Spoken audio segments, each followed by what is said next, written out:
First of all, we would like to take this opportunity to express ourselves and voice our perspective and opinions about these issues. There are several inequalities present in our community: social class, gender inequality, healthcare, and income gap.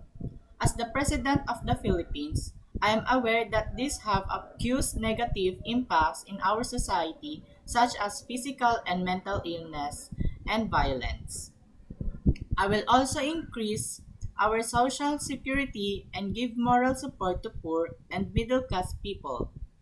Last, unemployed people will be given jobs so we can avoid the income gap. As the president, I will conduct enhanced renewable energy and have more research to make a move right away. Greenhouse gases will be reduced and renewable energy only policy for big companies and big factories. By this, giving them enough supply of solar panels to reduce of using coal power plants to burn more fossil fuels that can cause ozone layer destruction and global warming. Corruption is one of the most common crime per country. This corruption may lead to a wealthiest country to a falling stock money, or poor country. I, the President, will thoroughly investigate each one another's political backgrounds in the court and in the House of the Vice President. And even myself, I will order my people to investigate me, because corruption is a crime happening inside the government itself, and also investigating them to their wealth and having fair distribution of income of their rightful jobs. We must admit that our country is experiencing violent conflicts. Numbers of people are displaced by violence and numerous civilians are being killed by some random attack. Nowadays, a lot of people experience horrific violations of human rights, racism, and xenophobia. These are signs that we need greater unity and courage to ease the fears of people. To achieve this kind of goal, we will have to strengthen our partnerships around our efforts.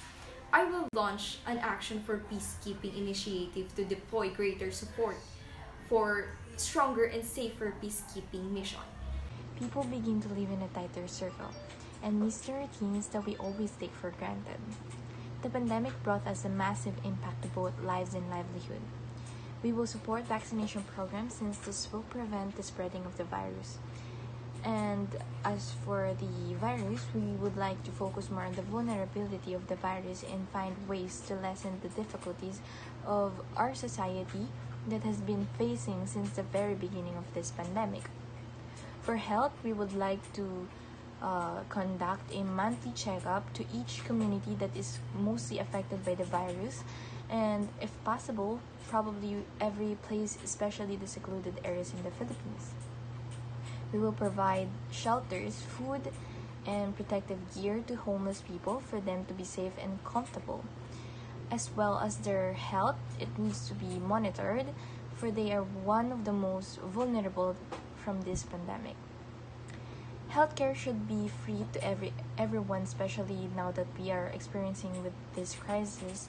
Moreover, we would like to build infrastructures for all patients, not just for COVID-19 patients, such as hospitals and quarantine facilities, because nowadays many are struggling to find a hospital that will accept them no matter what their disease have. By accomplishing this maximum protection from the virus, another option is to have an effective mass testing and mass contact tracing. Having a reliable and efficient health worker, the financially and equipment support by the government. In addition to major issues is the damage of its economy. Millions of people have lost their jobs and resources, in which we propose to you the ways of regaining economic growth after the COVID-19.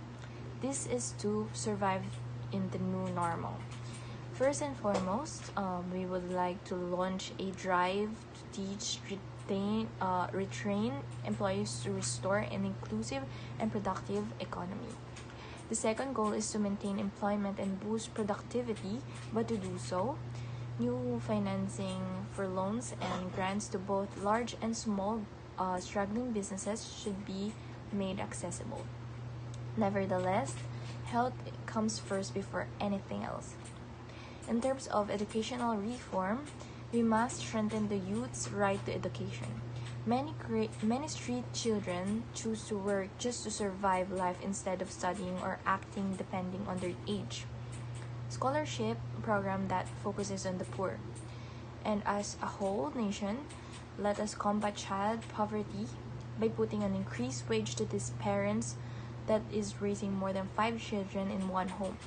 This is to help them support their children and give them privilege to study.